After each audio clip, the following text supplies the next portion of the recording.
Epiphany Sunday. The end of our celebration of the birth of the invisible God, whose love need to become human with us. And it is Three Kings Sunday, whatever you want to call it, Magi, following a star. Little Catholic trivial pursuit. What were the names traditionally of the three Magi? Just think about that a while, as if that were important. In the scripture it doesn't say. But what is in the scripture? That's what's important.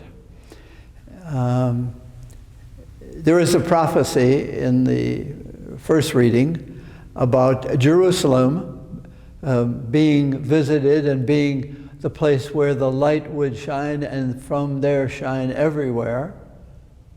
And people from far away would come to Jerusalem to honor the God of Jerusalem. And so in Matthew's Gospel,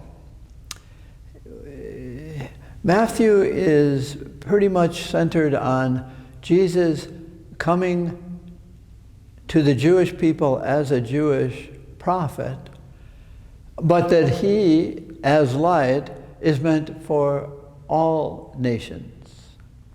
And the epiphany, the word epiphany means manifestation or display or coming out party kind of thing.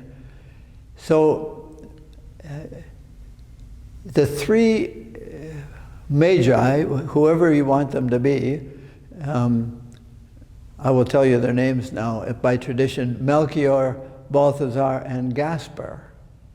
So they are coming from afar, following a star, which is unusual, of course. And why would they follow a star? What are they looking for? That's a good question, a good spiritual question. So they stop in Jerusalem and they say to King Herod, they go right to the authorities, "We have been following this star, looking for the meaning of the star.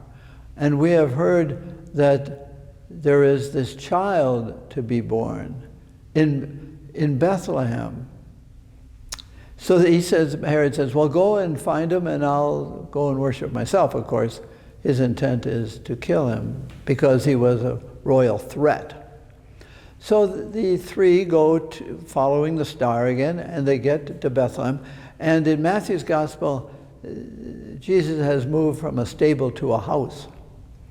And they go into the house, or in this I'm going to be a little imaginative here, which is traditional in Ignatian contemplation, and we can use our imagination. So follow me a little bit.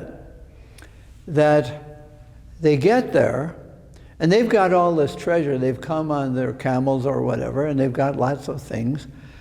But now follow me, that Balthazar meets Joseph first outside the house and gets fascinated by this kind of construction, that wood and mud and the decorations. So Joseph takes him around the property of whoever house they're staying in and introduces him to the owner of the house. And it's very, very interesting to him. And then Balthazar, that's Melchior that goes around, Balthazar is fascinated by the star and is inquiring about stars in this culture to which they've come. And then they hear about angels coming from the skies. So Balthazar is looking up and inquiring about stars. He's very interested in astronomy and what it means. And he was the one who convinced the other two. Magi are part magician, part wise people, but looking for, what are you looking for, you three? And so one is looking for construction about the culture, to which they have come. And Balthazar is looking around and talking to people about stars. But Gaspar, who I assume in my imagination was very young, he goes into the house first. And he doesn't bring frankincense and gold and myrrh and everything. He just goes in and finds a woman, a young woman, holding a baby.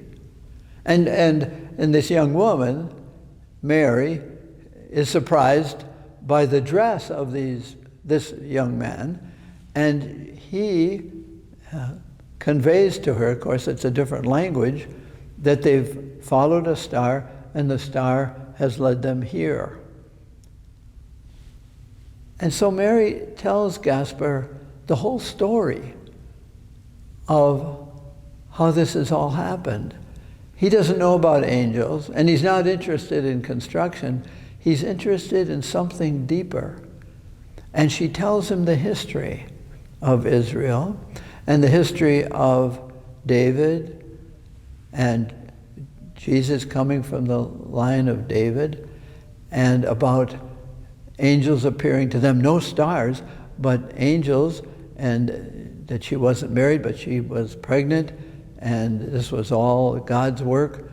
And Gaspar is fascinated, and he kneels down, and he says, there's something special here.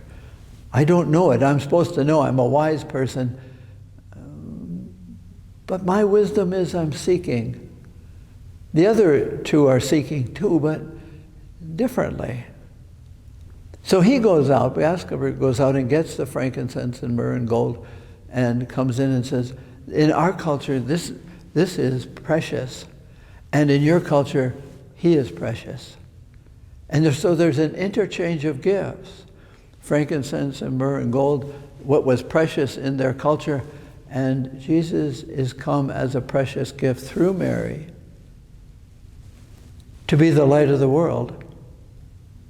And she has told him about promises and told him about the Magnificat that she sang and about the message of an angel, and that this baby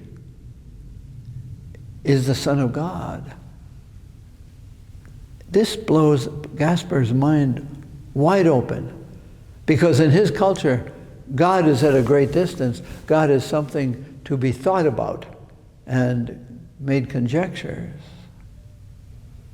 So he is kneeling there for a long time, as we might do. And eventually he goes out and tells Melchior and Balthazar, come on in there. There's something deeper than construction and stars. And they come in, and Gaspar starts telling him what Mary says, and Mary starts reinforcing that and telling him even more. And they're skeptical. And they're looking around and making questions and talking to Gaspar. But Gaspar has changed. He's kneeling there, and he's quiet, and he's stymied mentally, that there's a new arrangement, that stars are not as important as personal manifestation, that revelation, that miracle, that incarnation, this something touches something deep in Gaspar that he has to talk to Melchior and Balthazar about, that goes beyond construction, goes way beyond astronomy. And pretty soon they kneel down, and it's quiet. And it's very important, I think, that when they leave, and instead of a star, there's a dream, don't go back to Herod. That's deadly.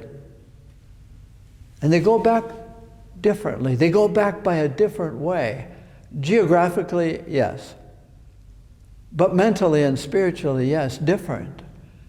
Because something got inside, not just their head, but something that Gaspar found early, that it was not just the heart, but the spirit. There's something here that we haven't had in our searching for stars and astronomy and construction and cultural things.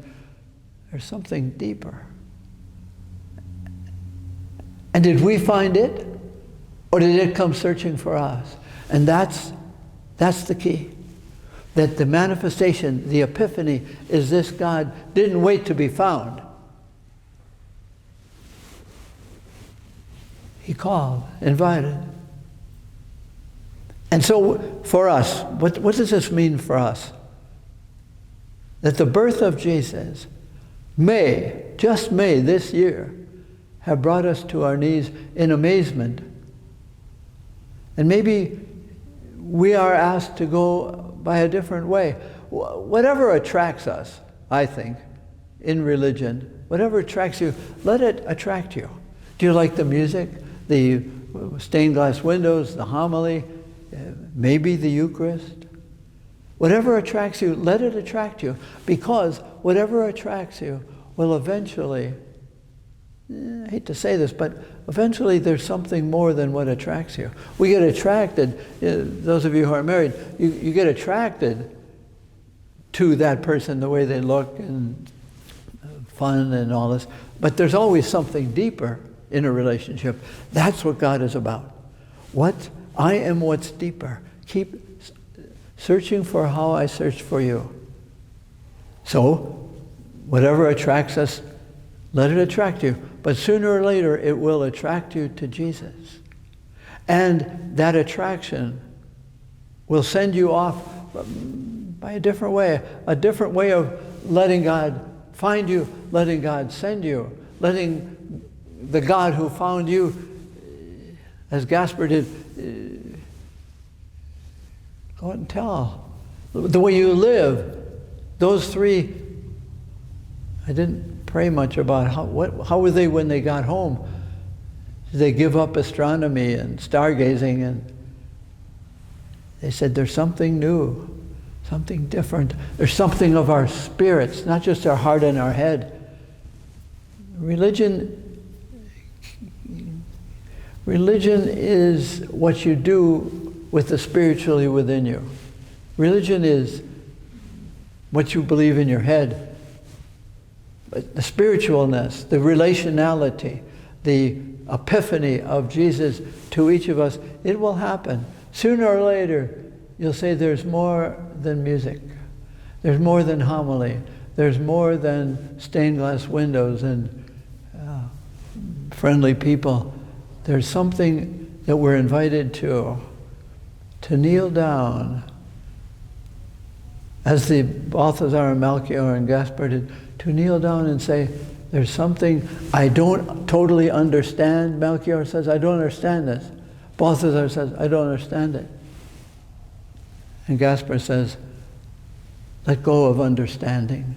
It's deeper than an idea. God so loved the world that he didn't send an idea.